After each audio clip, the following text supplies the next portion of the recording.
kesayangan. Nanti habis upacara kamu ke ruangan ibu ya. Ya. Boleh, sekarang simpan dulu tasnya. Kamu balik ke sana ya.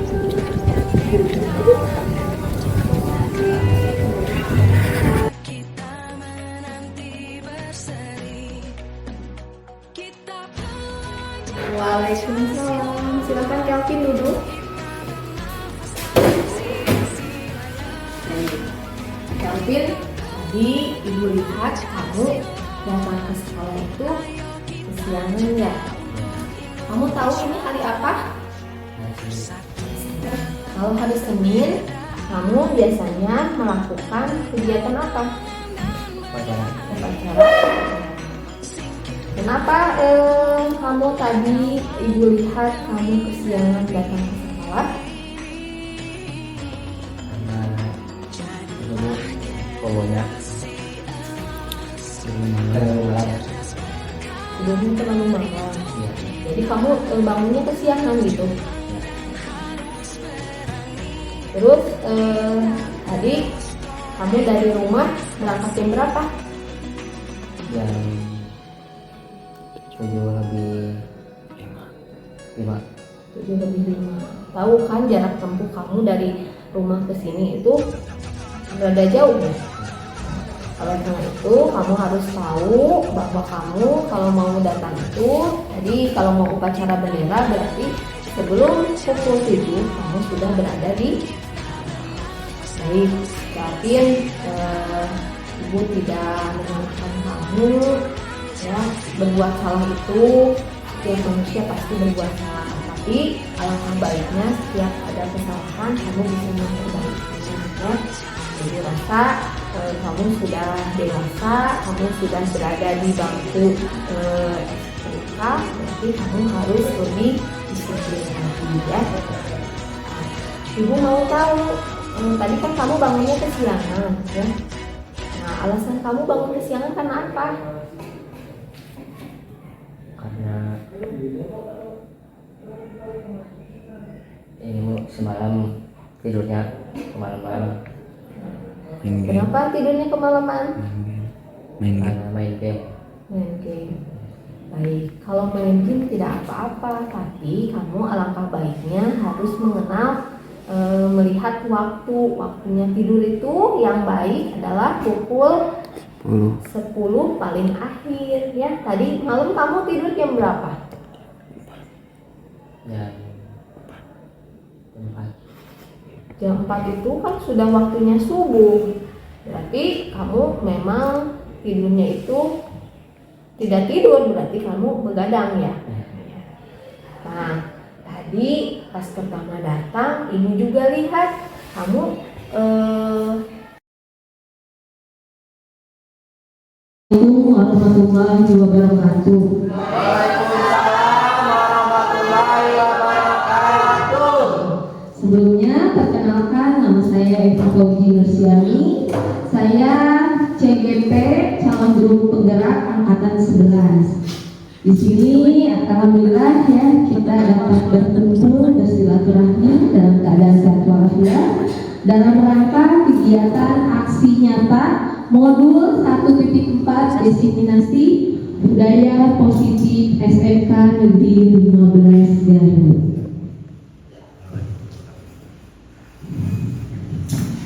Baik, perkenalkan terlebih dahulu tadi saya sudah memperkenalkan diri.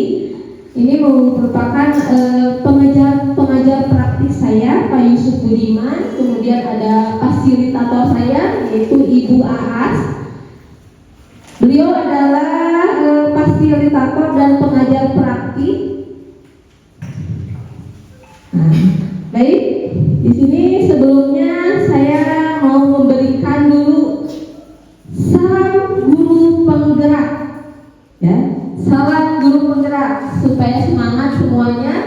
Baik, kalau saya mengucapkan salam guru penggerak, tergerak, bergerak, menggerakkan. Ayo. Salam guru penggerak. Bergerak, bergerak, bergerak.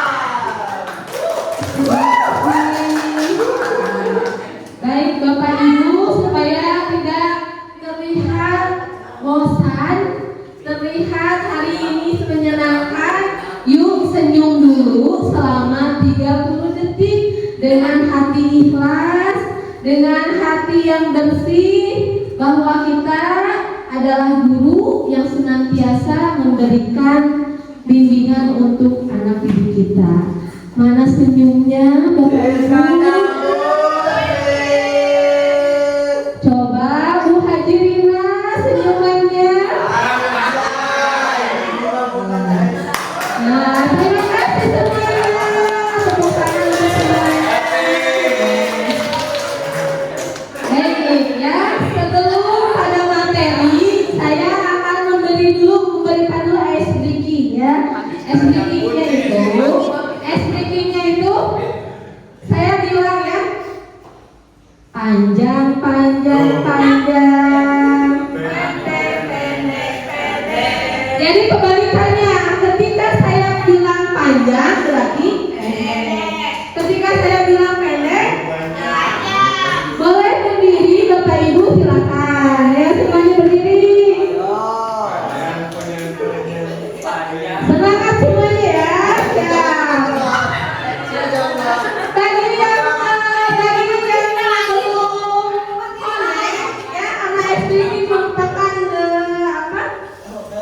Supaya Bapak Ibu siap untuk belajar hari ini, belajar bersama.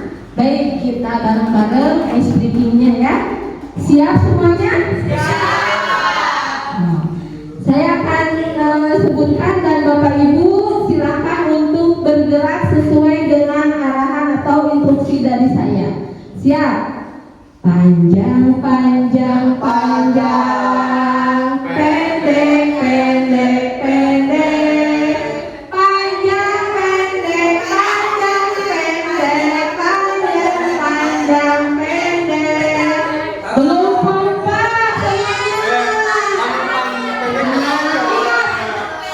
Ya, yang saya ucapkan ketika pendek berarti Bapak Ibu panjang. Kalau saya ucapkan pendek, panjang. Kalau saya ucapkan panjang berarti pendek. Siap. 1, 2, 3. Panjang, panjang, panjang.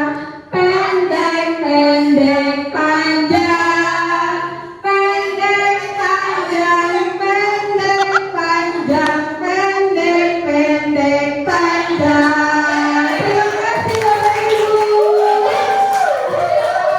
Luar biasa semuanya ya, belajar sekali. Saya pun semangat tadi, semangatnya panjang, panjang, panjang, pendek, pendek, pendek. Jadi harus kayak mengangkat gitu. Baik, untuk selanjutnya kita sebelum menginjak pada materi ada kesepakatan dulu ya. Kesepakatannya di sini ada kesepakatan forum desiminasi. Jadi Bapak Ibu di sini ketika mau belajar pada anak-anak suka memberikan kesepakatan kelas? Suka. Nah, di sini kesepakatannya boleh nanti saya akan ketik misalnya 1, menghargai siapapun menjadi pendengar yang baik. Kemudian yang kedua mau apa kesepakatannya untuk hari ini? Boleh makan dan minum saat kegiatan ini? Boleh. Mau apa lagi? Boleh keluar ya, izin boleh. Apa lagi? Boleh apa lagi? Silakan. Kesepakatannya boleh bertanya? Boleh. Ketika temannya bertanya berarti yang lain harus mendengarkan. Ada lagi? Mas Ipa mau apa kesepakatan kelasnya? Coba. Semenarik mungkin. Semenarik mungkin, seceria mungkin, apalagi dirinya tidak boleh segerut, harus senyum-senyum ya. Karena kalau diberikan materi ini terasa menjadi beban, kebaiknya Bapak Ibu menjadi ringan ketika sedikitnya kita bisa berbagi Saya juga di sini bukan menggurui, tapi kita berbagi, berkolaborasi. Kalau ada yang salah, mohon diingatkan. Ya, kita bareng-bareng belajar di sini.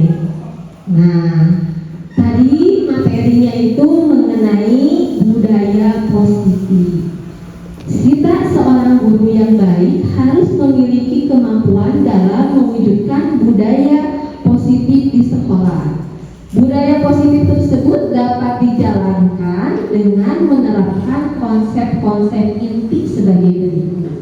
Yang pertama ada disiplin positif motivasi. Tentunya Bapak Ibu tidak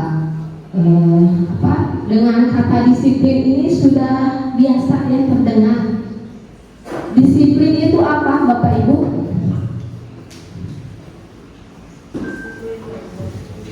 Disiplin itu apa? Ya, sesuai aturan. Disiplin harus mentaati aturan ya yang berlaku. Ada positif. Jadi disiplin yang dilakukan ini berarah kepada hal-hal positif dan memotivasi siswa untuk berlaku sesuai dengan aturan atau tata tertib yang berlaku di sekolah. Kemudian yang kedua yang akan dibahas mengenai perilaku manusia. Jadi kadang kita suka tidak tahu ya, ketika misalnya perilaku manusia itu banyak-banyak. Ada manusia itu membutuhkan kasih sayang, membutuhkan untuk diperhatikan.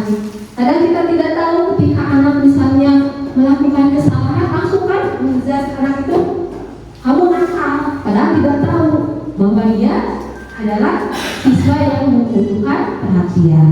Kemudian di sini ada keyakinan sekolah atau keyakinan kelas, di mana keyakinan sekolah ini merupakan suatu keyakinan yang harus tidak artinya kalau tata tertib itu harus dilakukan, tapi ini ada kesepakatan antara peserta didik dengan guru. Kemudian juga ada kebutuhan dasar manusia tadi. Kebutuhan dasar manusia itu apa saja? Nanti kita akan bahas. Kemudian ada posisi kontrol restitusi, ini sangat berguna untuk wali kelas dan tentunya guru juga ya. Kemudian yang keenam ada segitiga restitusi. Baik, tadi sekilas kita membahas mengenai disiplin positif. Apa yang dimaksud disiplin positif? Nah, disiplin positif ini merupakan suatu cara penerapan disiplin yang mengajarkan anak bertanggung jawab, kemudian menumbuhkan kesadaran diri berdasarkan nilai-nilai kebajikan.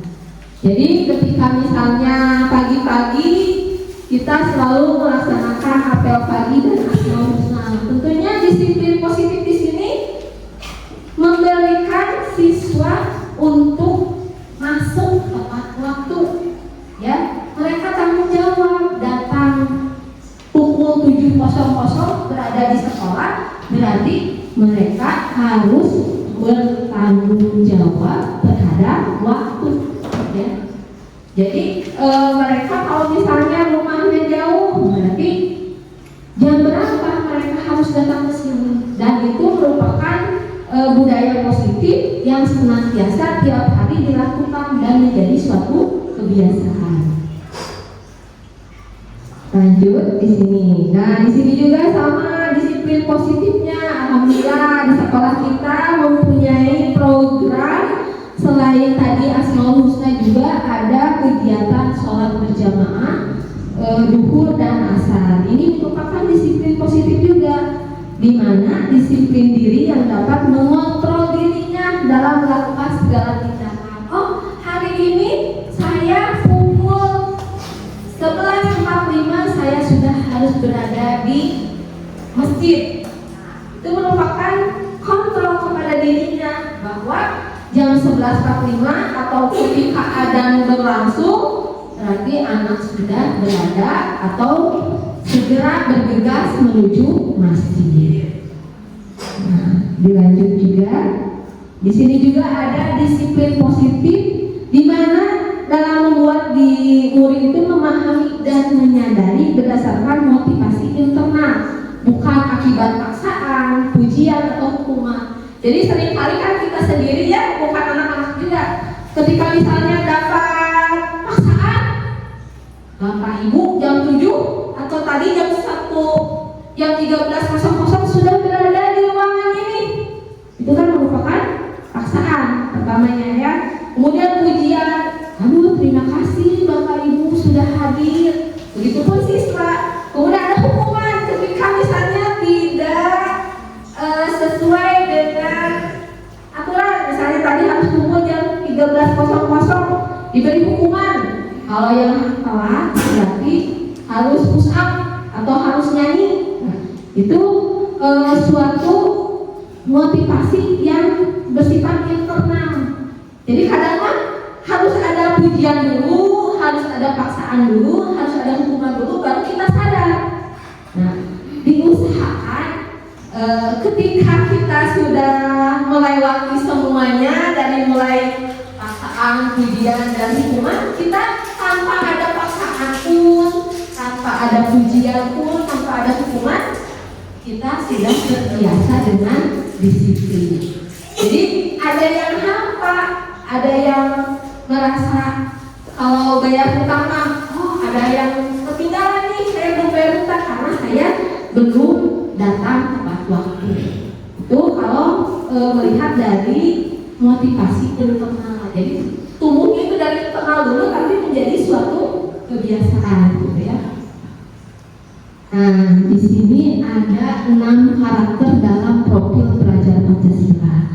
Ternyata di kurikulum Merdeka itu yang lebih ditonjolkan itu ketika kita harus memberikan siswa kepada lebih menguatkan pendidikan karakter. Nah, di mana karakter ini yang harus Bapak Ibu sering dilakukan atau sering diingatkan itu. Satu, kepada siswa mengingatkan dalam profil pelajar Pancasila itu satu, beriman, bertakwa kepada Tuhan Yang Maha Esa, dan berakhlak mulia.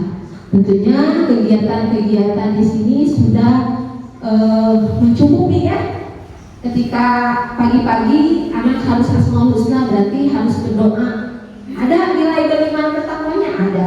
Kemudian berakhlak mulia, ketika siswa harus baris tepat waktu, itu tentunya ada nilai-nilai atau adat yang biasa dilakukan siswa sehingga akhlaknya itu menjadi akhlak yang baik.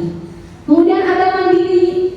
Mandiri juga merupakan karakter dalam profil pelajar Pancasila.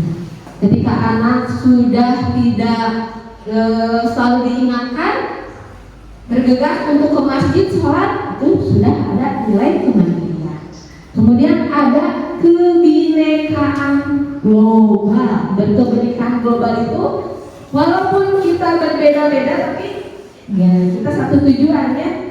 Kemudian ada juga dalam profil pelajar Pancasila juga bergotong royong. Ada kolaborasinya antara siswa dengan siswa, antara guru dengan guru. Jadi yang dikatakan berhasil itu bukan karena siswa itu pintar, tapi kalau dengan sekarang itu dikatakan berhasil itu ketika siswa itu bisa berkolaborasi. Jadi kalau yang pintar satu biasa, tapi kalau semuanya bisa sukses melaksanakan baik itu kegiatan ataupun pembelajaran, berarti itu sudah mencerminkan profil pelajar Pancasila. Kemudian ada juga kreatif. Jadi Bapak Ibu sekreatif mungkin, karena kita di kurikulum Merdeka itu bukan hanya sekedar kita sebagai guru yang mengajar, tapi lebih ke fasilitator. Kita menjadi fasilitator yang memberikan siswa untuk bagaimana untuk kreatif siswanya itu. Ibu Aska misalnya dalam seni budaya, ya memberikan proyek untuk membuat lukisan. Itu kan lukisannya itu tanpa dengan disuruh harus lukis ini, tidak kan, hanya temanya misalnya silakan untuk temanya mau alam, mau tentang apa. Tapi anak terlihat ya oleh kita bahwa anak itu lebih kreatif karena kita mengarahkan anak itu untuk membangun ide-ide cemerlangnya, ide-ide kreatifnya. Kemudian harus bernalar kritis, ya. Tentunya Bapak Ibu tahu anak-anak kita alhamdulillah bernalar kritis. Kritis terhadap apa? Kritis terhadap perkembangan zaman. Kritis terhadap dalam pembelajaran. Jadi diusahakan kita harus mengembangkan segi apa? Kreativitasnya. Selain kreativitasnya juga harus memiliki penalaran yang kritis. Nah, sekarang kita lanjut mengenai motivasi perilaku manusia. Nah, di sini motivasinya apa saja? Nah, ini ya. Motivasinya apa saja? Baik. Di sini ada 3 motivasi perilaku manusia. Yang pertama yaitu untuk menghindari ketidaknyamanan atau hukuman. Kemudian ada juga untuk mendapatkan imbalan atau penghargaan dari orang lain. Ada juga untuk menjadi orang yang mereka inginkan dan menghargai diri sendiri. Jadi ada beberapa motivasi yang harus dihindari ya. Karena kita motivasi perilaku manusia itu beda-beda ya. Ketika misalnya kita harus menjadi orang lain, ketika kita misalnya harus berlaku atau bertindak seperti orang lain, atau kita harus menginginkan ketika dihargai itu si A pengen gitu, kita turutin gitu. Itu merupakan motivasi perilaku. Nah, ini kita lanjut kepada keyakinan sekolah atau kelas. Nah, di sini keyakinan sekolah atau kelas di sini ada yang pertama. Bu Aska boleh bantu saya?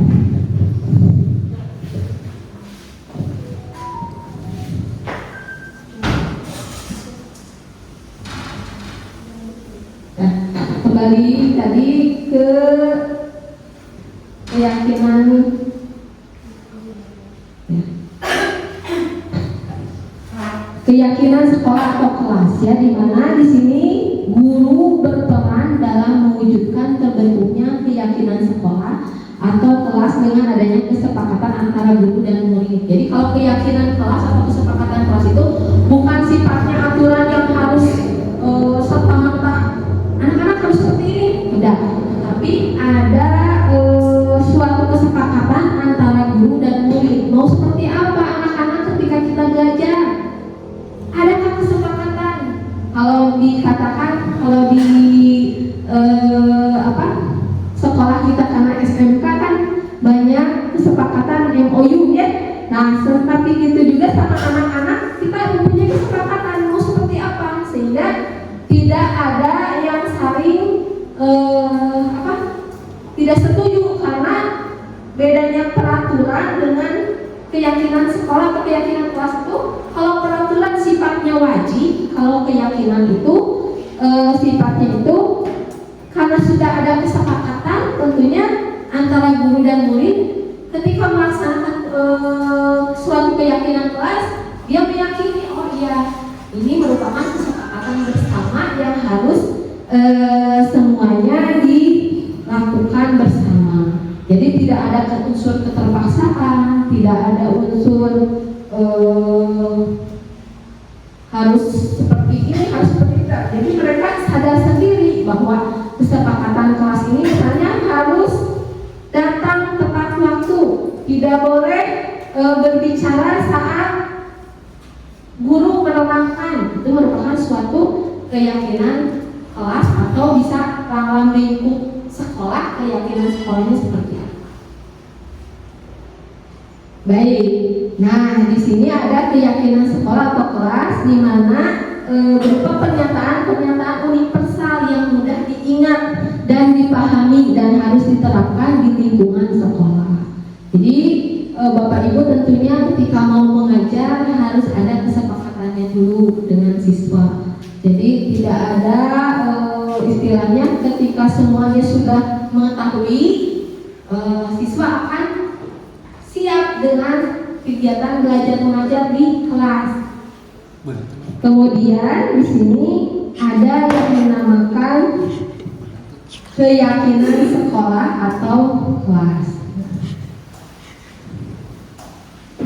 Ada juga kebutuhan dasar manusia. Nah, di sini ada ketika seorang murid melakukan suatu perbuatan yang bertentangan dengan nilai-nilai kebajikan atau melanggar peraturan, hal itu sebenarnya dikarenakan mereka gagal memenuhi kebutuhan dasar mereka. Apa itu kebutuhan dasar? Nah, di sini setiap orang itu memiliki kebutuhan dasar. Satu, kebutuhan dasar bertahan hidup. Dua, ada kebutuhan dasar kasih sayang dan rasa diterima. Tiga, ada kebutuhan dasar penguasaan. Yang keempat, ada kebutuhan dasar manusia tentang kebebasan, kemudian kesenangan. Nah, bagaimana sih kalau misalnya kebutuhan dasar manusia bertahan hidup? Ketika misalnya manusia itu kan kita kalau di sekolah itu jam waktu istirahat kita butuh apa?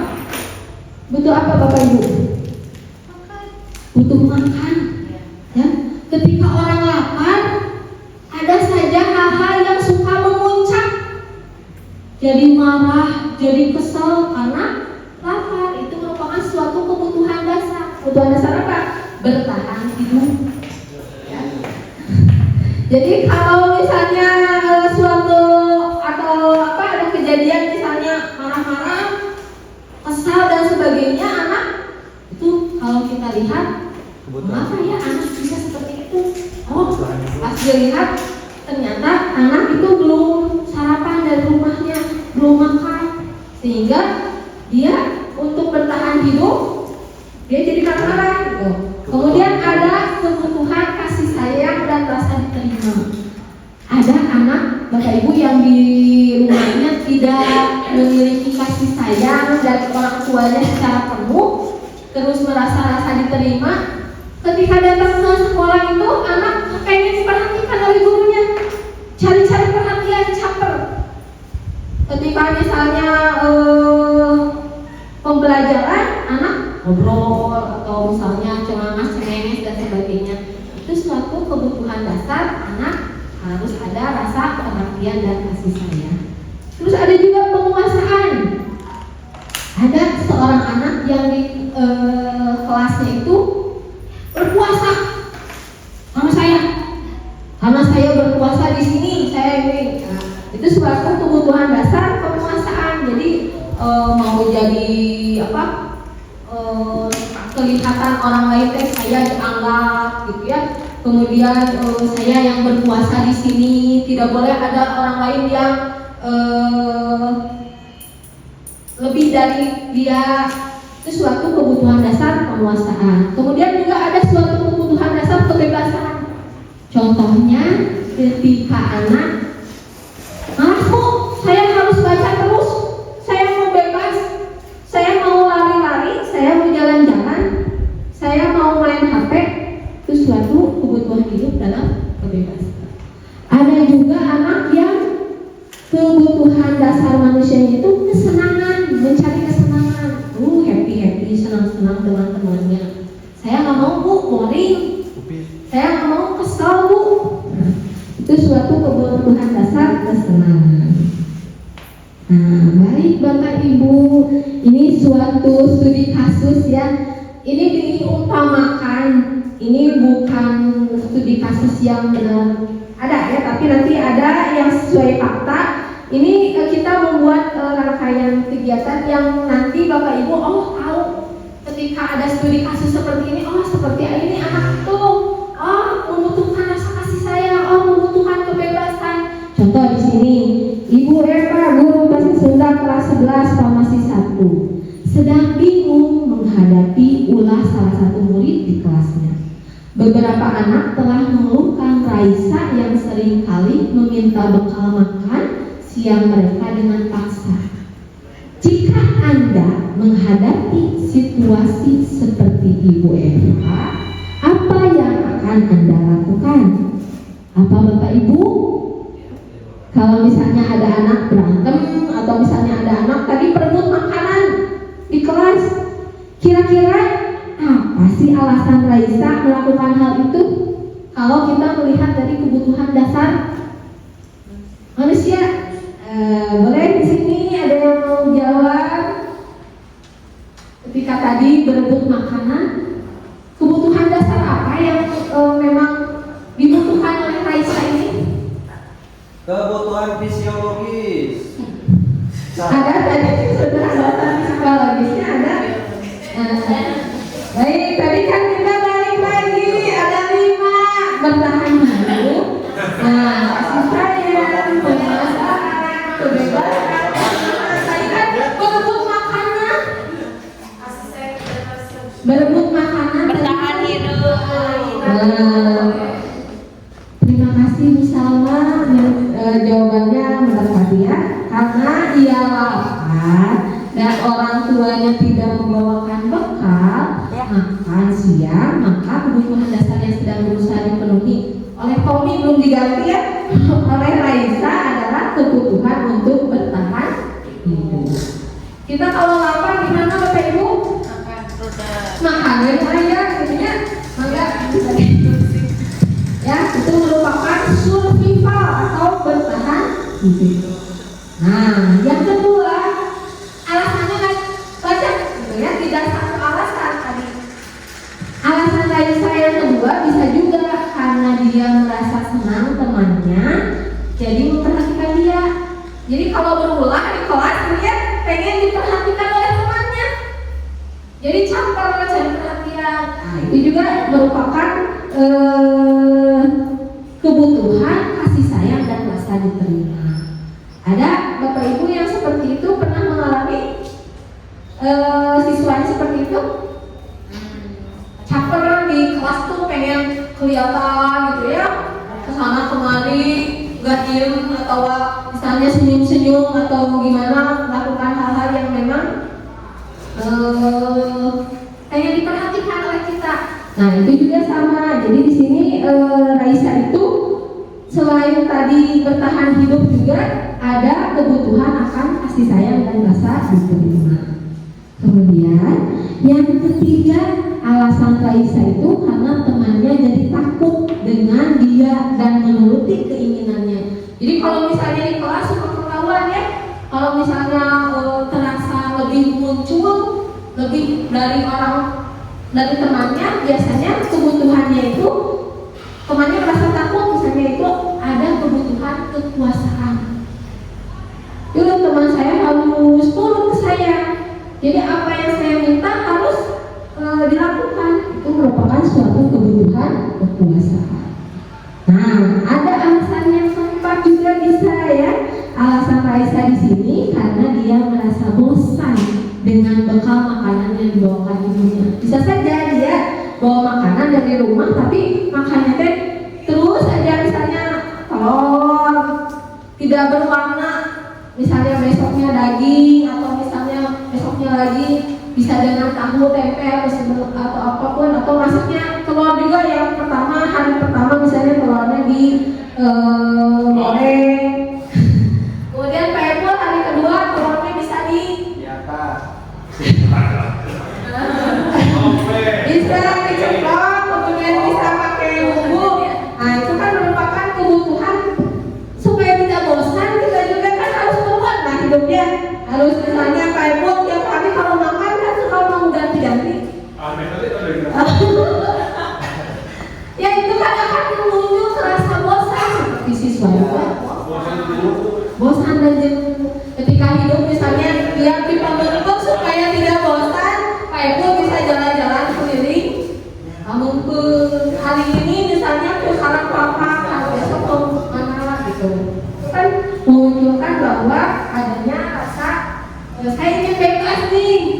Jangan terus di sekolah seperti siswa saja ya.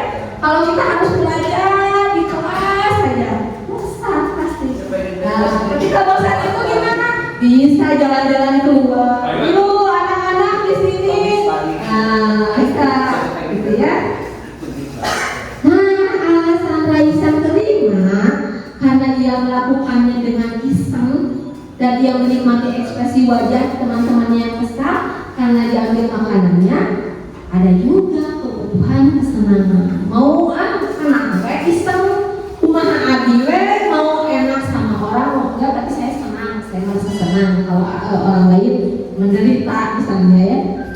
Nah, di sini juga ada yang dinamakan dengan posisi kontrol restitusi. Ini merupakan posisi di mana kita sebagai guru harus memposisikan posisi kontrol seperti ini. Jadi ada yang dinamakan segitiga restitusi. Kadang ketika siswa misalnya datang terlambat, kamu tiap hari datang terlambat, kita tanpa memberikan alasan kenapa. Saya misalnya tidak ada motor, Bu. Ayo kegiatannya itu saja, alasannya seperti itu. Nah, alangkah baiknya Bapak Ibu kita bersama-sama ya. Saya juga sama sering melakukan hal-hal yang salah, tapi alhamdulillah sedikit-sedikit kita perbaiki bersama karena adanya kontrol restitusi ini kita dapat menjadi guru yang lebih disenangi oleh murid kita, guru yang lebih menuntun anak-anak kita tanpa dengan menuntut. Jadi kita harus menuntun bukan menuntut. Nah, coba Bapak Ibu renungkan di sini ada 5 posisi kontrol restitusi. Ibu Bapak maksudnya kemana ini? Ibu sebagai guru sebagai apa? Penghukum atau membuat merasa bersalah anak, atau sebagai teman, atau sebagai pemantau, atau sebagai manajer? Coba Pak Eko sebagai apa dengan siswa? Bukan. Biasanya kalau Pak Eko dengan siswa sebagai teman, atau sebagai pemantau, atau sebagai manajer, atau sebagai pemantau. Tapi banyaknya sebagai teman atau sebagai apa? Bagian. Kalau kita lihat dominasinya apa? Sebagai apa? Pemantau. Pemantau bisa, tapi kebanyakan sering Jadi apa saja? Misalnya saya jadi pemantau, menulis. kemudian jadi teman. Boleh Bu Ai posisi gurunya Pak Bu Ai sebagai apa? Kalau dilihat dari sini? Sebagai teman ya? biasa, tapi kebanyakan Dengan itu Pak Amin sebagai apa? Di posisi kontrol ini kalau Pak Amin lebih kemana arah kontrolnya? Kalau kata Bapak Ibu, ya, posisi mana yang lebih baik dari semuanya?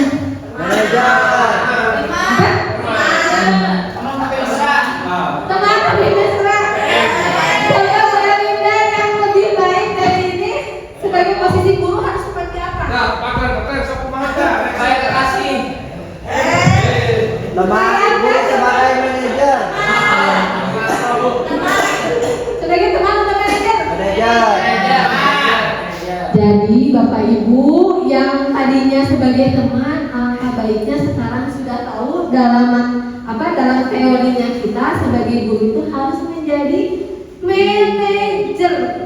Ya. Nah, jadi kenapa harus jadi manajer? Sebagai teman.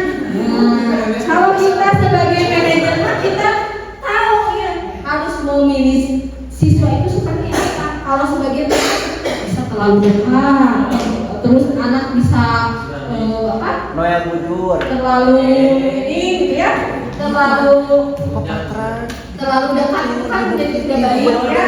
Kemudian ada suatu membuat alasan untuk muridnya mengharapkan imbalan atau ketergantungan pada orang lain. Kalau kita memposisikan jadi teman gitu ya. Misalnya gini, guru berkata, ayo masa kamu tidak mau ingat, tidak ingin pernah bantu, misalnya itu sebagai teman. Kalau memposisikan sebagai pemantau, apa peraturannya? Ya. Kalau memposisikan sebagai manajer, apa yang kita yakini, apa yang kita bisa kerjakan untuk memperbaiki masalah ini. Kemudian kalau gurunya sebagai penghukum, berkatanya itu kalau kamu tidak melakukan, awas ya. Nah itu banyak pernah kita melakukan kesalahan itu. Banyak ya, dan saya juga secara manusiawi mengakui kalau saya sering, awas ya. Kalau misalnya anak sudah marah, kesal, awas ya. Itu sebagai guru yang penghukum. Dampaknya pada murid ya, kalau kita sebagai guru penghukum itu jadi terus aja mengulangi kesalahan karena dihukum itu udah jadi kebal anak itu. Misalnya disuruh jangan terlambat, dihukum. Biarin ah besok pagi paling lagi dihukum. Ayo dipusapkan, ayo membaca Asmaul Husna. Jadi kalau kita menjadikan posisi penghukum itu terus mengulangi kesalahan diulangi lagi. Kalau kita menjadi seorang guru membuat rasa bersalah, dampaknya pada murid itu merasa rendah diri. Tuhan Pak Eko menyalahkan abdi wae. Jadi anak itu tidak percaya diri karena sering disalahkan oleh kita. Kamu salah terus, matematika nggak bisa. Kalau kita sebagai teman lemah, Pak Eko. Jadi kalau kita sebagai teman dampaknya itu tidak lemah. Bagian Bu. Nah, siswa itu lemah, tidak mandiri. Ada kayak Pak Eko gitu ya, tidak mandiri. Biarin ya, ada guru dan akan dimarahin ya. Terus ketergantungan, biarin ada bungai. Kemudian kalau kita posisi kontrolnya memantau, dampaknya itu menitik beratkan pada sanksi atau hadiah untuk dirinya. Jadi kalau dipantau terus pasti kalau dipantau ada sanksi itu si ibu. Kemudian ada juga hadiah. Nah ibu hadiahnya saya udah datang tepat waktu tapi nggak akan dikasih reward sama ibu. Nah maka berdampaknya itu murid itu merasakan menitik beratkan pada sanksi atau hadiah untuk dirinya. Nah tadi ya kalau kita sebagai manajer dampaknya itu anak terus mengevaluasi diri. Oh iya ya tadi ibu berkata apa kesalahan kamu, jadi mengevaluasi diri kemudian bagaimana cara memperbaiki diri. Oh iya tadi saya diingatkan saya harus datang tepat waktu misalnya. Nah di sini ada posisi kontrol restitusi. Di antara kelima posisi tadi saya sebutkan ya, tersebut sebaiknya seorang guru menggunakan posisi kontrol sebagai apa? Sebagai manajer. Bapak Ibu, kita sedikit-sedikit mengubah mindset kita yang asalnya menjadi teman, yang asalnya menjadi penghukum, yang asalnya sebagai pemantau. Yuk kita posisikan guru sebagai manajer, ya manajer. Nah, di sini posisi kontrol restitusi sebagai manajer, guru dapat berbuat suatu bersama murid, mempersilahkan murid, bertanggung jawab dan mendukung murid agar dapat menemukan solusinya. Jadi misalnya ketika datang terlambat, mengapa kamu terlambat? Ya. Kemudian apa alasannya? Konsekuensinya silakan anak yang begini. Jadi ketika kita memposisikan sebagai manajer, anak mencari solusinya sendiri. Bukan kita yang mencari solusi, tapi anak yang mencari solusi. Kemudian selain itu posisi manajer juga mengacu pada restitusi yang dapat menjadikan murid sebagai manajer bagi dirinya sendiri sehingga dapat tercipta identitas positif pada diri murid. Jadi dengan sendirinya akan terbentuk watak murid yang memang identitasnya itu positif, ya. Tidak hanya sebagai guru yang menyalahkan anak atau memberi hukuman atau sebagai teman, tapi kalau kita sebagai posisi manajer itu tentunya anak akan menjadi bertanggung jawab terhadap apa yang mereka lakukan. Nah ini yang ditunggu-tunggu segitiga restitusi. segitiga restitusi ini adalah tahapan dalam segitiga restitusi. Tahapannya dalam segitiga restitusi adalah menstabilkan identitas. Kemudian ada validasi tindakan yang salah, kemudian menanyakan kesalahan. Jadi menstabilkan identitasnya ditanya dulu anak, kenapa kamu melakukan kesalahan seperti ini? Kemudian validasi tindakannya. Setelah anak menyebutkan karena saya misalnya kesiangan karena tidak ada motor, nah validasi tindakan, coba kamu mencari alternatif yang lain. Kalau misalnya tidak ada motor, gimana? Kalau kamu misalnya datang bisa tepat waktu ke sekolah. Ada juga meyakini keyakinan. Kamu yakin nggak tentang keyakinan apa yang kamu yakini? Karena kita sudah membuat keyakinan kepada anak.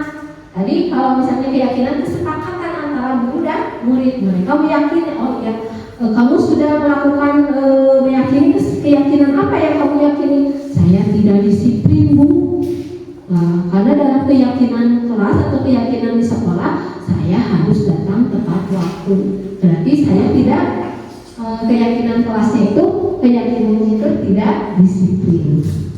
Nah, di sini cara menstabilkan identitas. Cara menstabilkan identitas dilakukan berdasarkan prinsip bahwa membuat kesalahan adalah bagian dari proses pembelajaran yang nantinya akan menggeser identitas gagal ke arah identitas sukses. Jadi cara menstabilkan tadi identitas itu yang tadinya gagal ya anak hari ini datang terlambat, nanti hari besok identitasnya karena sudah distabilkan, dia tidak merasa bersalah, dan besoknya oh iya tadi yang ibu katakan mengingatkan saya untuk datang tepat waktu. Kemudian di sini juga ada menstabilkan identitas di mana berbuat salah itu hal yang manusiawi.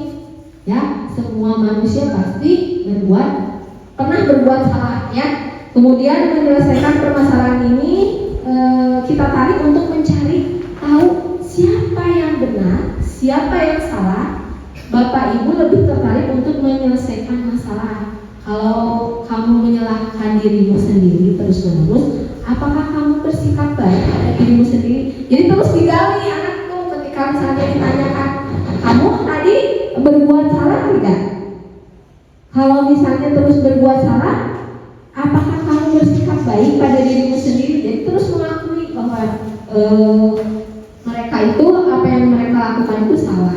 Kemudian ada validasi tindakan yang salah, di mana validasi tindakan yang salah ini dilakukan berdasarkan prinsip bahwa setiap perilaku berupaya memenuhi suatu kebutuhan tertentu, sehingga guru atau orang tua akan bergeser dari pemikiran stimulus respon menjadi proaktif serta akan lebih mengenali dan mengakui kebutuhan murid untuk anak. Nah, validasi tindakan juga, validasi tindakan yang salah itu kamu pasti punya alasan mengapa melakukannya. Jadi nanti di pertanyaannya itu kita tidak langsung menjatuhkan hukuman kamu kesiangan, tidak, tapi kamu pasti punya alasan mengapa melakukan hal tersebut. Apa yang penting bagi kamu? Kamu boleh tetap berusaha menjaga sikap itu, tapi tambahkan sikap yang lain yang baru. Jadi digali terus bahwa kalau kamu harus melakukan kesalahan terus-menerus, kamu kan sikap kamu tidak semua serta-merta kalau manusia tadi tetap disalah, tapi kamu harus hari besok kamu pasti benar ya.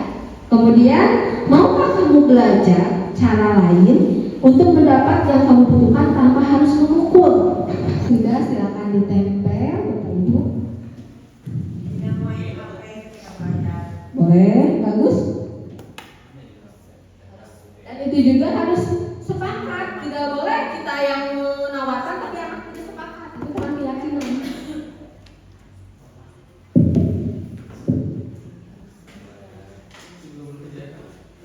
Boleh ditempel, pemaparan sudah selesai.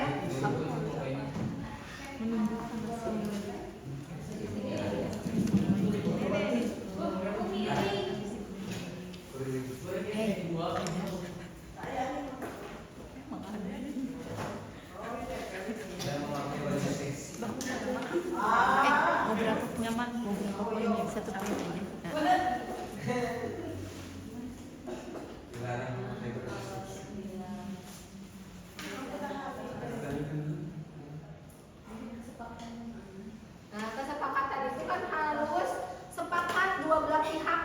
oleh guru dan siswa, tapi kita meyakini bahwa itu hal-hal yang baik.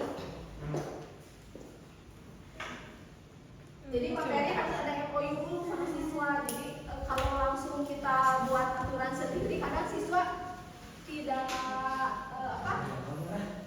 tidak serta-merta karena satu pihak yang diyakini. Saya tidak mau seperti itu. Kalau dua-duanya menyanggupi, maka ketika ada kesalahan, oh iya Pak, maafkan saya tidak disiplin.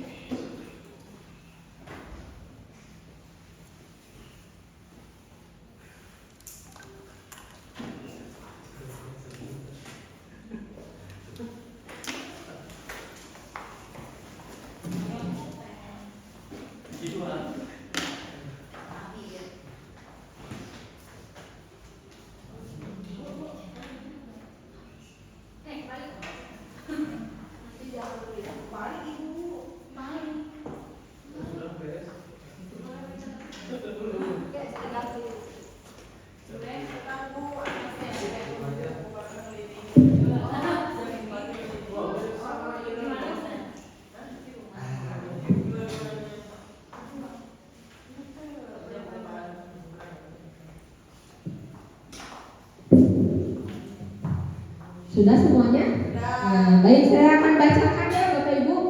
Satu, kesepakatannya itu menyimpan handphone di dalam tas ketika pembelajaran tidak menggunakan media HP. Itu kesepakatannya. Kemudian ada sebelum belajar anak-anak membaca ayat-ayat suci Al-Quran. Bagus juga. Kemudian ada fokus tidak sambil mengerjakan tugas atau lain. Fokus tidak memain HP ketika belajar. Dilarang membuka HP saat pembelajaran kecuali diizinkan oleh guru-gurunya. Dilarang memakai pakaian ketat. Membangun lingkungan belajar yang positif agar guru dan siswa merasa nyaman, aman untuk belajar. Kemudian kerjasama dan kolaborasi bekerja sama dengan mengerjakan tugas kelompok. Setiap pertemuan belajar harus ada perwakilan yang bertanya. Kemudian ada kesepakatan murid sebagai penerima dan guru sebagai pemberi, harus disepakati dalam, tidak ada yang lain ya. Sudah baik Bapak Ibu ya, alhamdulillah. Sedikit tadi apa yang disampaikan mudah-mudahan menjadi dasar atau bekal kita semua sebagai dasar mendidik siswa kita, menuntun siswa kita pembelajaran yang berpihak pada murid. Jadi ketika ibu bapak mau mengajar nanti di kelas, diusahakan kita membuat kesepakatan kelas terlebih dahulu. Jadi ketika anak tidak sepakat, anak langsung, oh tadi kan kita sudah menyepakati bersama, kenapa kamu melakukan hal yang tidak baik? Itu kan bisa jadi menstabilkan identitas karena sudah ada kesepakatan. Beda kalau misalnya tidak disepakati dulu, tidak ada salam dulu, misalnya tidak ada deal ya. Nah, anak seenaknya aja gitu, tidak berlaku apa yang kita inginkan, anak tidak mau gitu. Kalau sudah sepakat, insya Allah antara siswa dan murid, alhamdulillah bakal terjalin komunikasi yang baik. Baik, terakhir saya mau Bapak Ibu memberikan refleksi terlebih dahulu. Boleh perwakilannya 2 orang. Mangga, mau Bu Dini atau Bu Ani atau Bu Regia.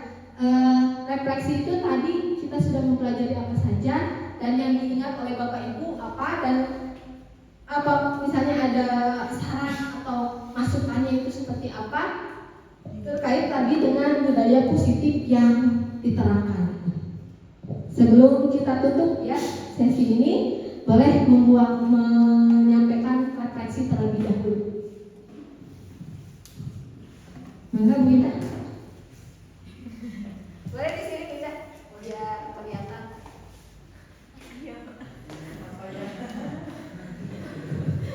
Assalamualaikum warahmatullahi wabarakatuh. Refleksi diri mungkin yang tadi saya dapatkan dari materi yang diberikan oleh Bu Eva, salah satunya adalah dengan melakukan apa tadi, kontrak dulu ya, sebenarnya keyakinan apa yang harus kita tanamkan kepada siswa sebelum melakukan pembelajaran itu Pak. Kemudian tadi saya tertarik ke kebutuhan dasar manusia karena di mapel produktif ada, dan kebetulan agak beda sedikit sebenarnya Bu ya, cuma kalimatnya aja di situ sama-sama ada 5. Tadi yang disebut Pak Andi kan kebutuhan fisiologis, ternyata dia masuknya kalau di sini dalam kebutuhan apa tadi? Yang pertama teh bertahan hidup. Sebenarnya kebutuhan fisiologis di pelajaran produktif itu masuk juga ke bertahan hidup karena memang di dalamnya kayak oksigen, makan, minum, sandang pangan papan kayak gitulah. Kan itu yang menunjang kita untuk bertahan hidup sebetulnya gitu ya. Hampir 11-12 itu yang saya dapatkan hari ini. Terima kasih banyak Bu Eva. Sekian. Terima kasih Bu Indah, luar biasa. Semuanya. Baik, satu orang lagi dari bapak-bapak boleh? Silakan. Pak Patran. Satu orang lagi biar semuanya kebagian, ya. Boleh ini? Satu orang lagi. Ternyata bapak-bapaknya masih malu-malu. Boleh.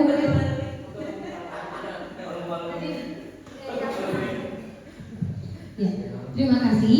Mungkin refleksi dari kegiatan hari ini yang saya pelajari yaitu penerapan disiplin positif terhadap siswa di lingkungan sekolah kita. Salah satunya tadi ada guru sebagai yang mempunyai peran sebagai manajer seharusnya ya. Posisi kontrolnya yaitu sebagai manajer. Kemudian dalam menyelesaikan permasalahan dari siswa itu kita tidak boleh langsung bersifat menghukum, membuat rasa bersalah, kemudian sebagai teman, dan juga satu lagi apa ya?